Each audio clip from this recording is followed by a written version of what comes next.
हाय, hello, नमस्कार. कसे आहात सगळे? आय होप सगळे मजेत असतील आणि मजेतच राहा. तर हा ब्लॉग आहे श्रावण सोमवारचा, दुसऱ्या श्रावण सोमवारचा. आणि त्या दिवशी आहे ना सकाळपासूनच छान मस्त अगोदर सगळं काम आवरून घेतलं होतं. त्यानंतर आहे ना मग सगळं काम आवरून निवांत मी पूजेला बसली होती, जेणेकरून आहे ना आरामात आपली पूजा होईल. कारण मुलंही शाळेत गेले होते आणि घरातलंही पूर्ण काम आवरलं होतं. त्यामुळं मी निवांत इकडं पूजेला बसले होते. तर देवघरातली सगळी देव अगोदर स्वच्छ करून घेतली आणि पूजा करण्यासाठी इकडं मस्त साडी घातली होती. मी म्हटलं पूजा करताना असं थोडंसं प्रसन्न व्हावं, कारण रोजच आपण घरातील ड्रेस आणि गाऊन घालूनच राहतो. त्यामुळं पूजा करण्यासाठी इकडं मी साडी घातली होती आणि छान अशी मस्त मन लावून पूजा केली मी. आणि या पूजा केल्याच्या नंतर खरंच खूप प्रसन्न वाटतं घरामध्ये. जास्त काही नाही, पण आपल्याला जेवढं येतं पूजेबद्दल जेवढं काही माहिती आहे तेवढं आपण नक्कीच करू शकतो. कारण ब्राह्मणाला बोलावून किंवा मंदिरामध्ये अभिषेक घालणं हे आपल्याला जमलं नाही, तर आपण घरच्या घरी अशा सोप्या पद्धतीमध्ये पण पूजा करू शकतो. आणि पूजा केल्याच्या नंतर एकदम छान असं प्रसन्न होतं सगळ्या घरामध्ये. आणि नेहमीची तर आपण देवपूजा करतोच, पण श्रावण सोमवार असला ना त्या दिवशी तर एक्स्ट्राची पूजा करतो. आणि भगवान शंकराची जेवढी होईल तेवढी आपण त्या दिवशी सेवा करण्याचा प्रयत्न करतो. माझ्याकडं हे छोटंसं शिवलिंग आहे. हे माझ्या मंदिरात असतं नेहमी. माझ्याकडं आणखीन एक शिवलिंग आहे, ते मी बाहेर कुंडीमध्ये झाड लावलेलं आहे ना त्याच्यामध्ये ठेवलेलं आहे. आणि त्याला मी नेहमी पाणी घालते. ज्यावेळेस मी रोज तुळशीला पाणी घालते ना त्याच वेळेस मी महादेवाच्या पिंडीला पाणी घालते. आणि हे घरातलं शिवलिंग आहे ना, नेहमी माझं पूजे घरामध्ये असतं. त्याला जसं मी रेग्युलर देवांची पूजा करते तसं ही शिवलिंगाचीही पूजा करते. आणि अशा प्रकारे मी अगोदर देवांचं पंचामृताने, दुधाने, दह्याने सगळे यांनी असं आंघोळ घातली. त्याच्यानंतर ते पाणी काढून घेतलं आणि स्वच्छ दुसऱ्या तामणामध्ये ठेवून परत महादेवांना बेलपत्र वाहिली, फुलं, अक्षदा, फळं जे काय असेल आपल्याजवळ ते सगळं वाहिल्यानंतर ह्या सोमवारी तिळाची शिवमूठ होती, तर तिळही वाहिले. अशा प्रकारे सोप्या आणि साध्या एकदम आपल्या जशी जमेल तशी पूजा करायची आणि मनोभावे देवाला प्रार्थना करायची.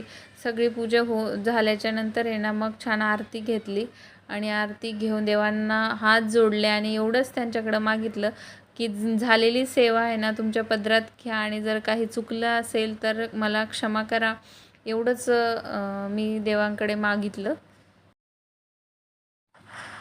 त्यानंतर दिवसभराचं मी नंतर काही शूट केलं नाही. मग मी रात्री ज्या वेळेस भाजी घेऊन आले होते ना त्यावेळेस सोबत कोथिंबीर घेऊन आले होते. तर कोथिंबीर 8 ते 15 दिवस टिकवण्यासाठी कोथिंबीर घेऊन येतानीच छान अशी हिरवीगार कोथिंबीर आणायची आणि बिना पाणी मारलेली कोथिंबीर आणायची. आणि सध्या तसंही खूप छान कोथिंबीर येते मार्केटमध्ये.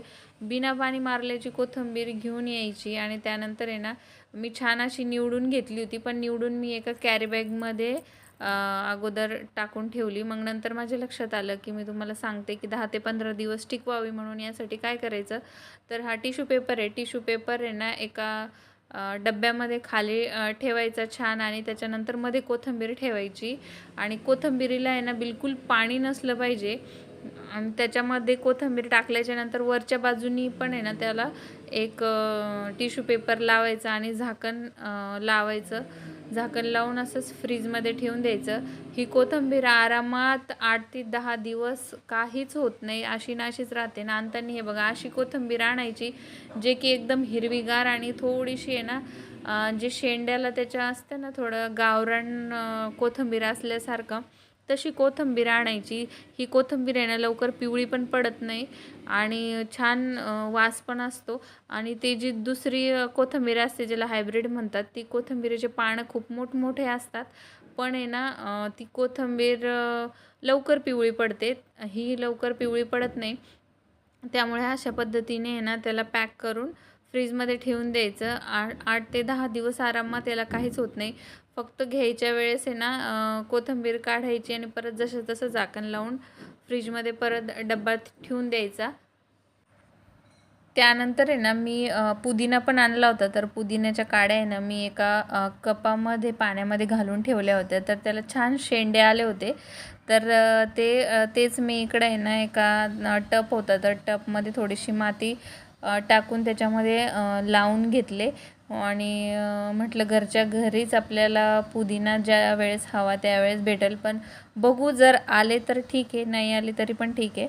तर असे छान छोटे छोटे शेंडे त्याला आले होते. तर मी कुंडीमध्ये इथं एका टपमध्ये लावून घेतले. मी याच्या अगोदर पण आहे ना बऱ्याचदा असा पुदिना लावण्याचा खूप प्रयत्न केलेला आहे आणि तो आहे ना येतच नाही. थोडे दिवस असं हिरवा हिरवा दिसतो आणि लगेच ती काडी पूर्ण जळून जाते.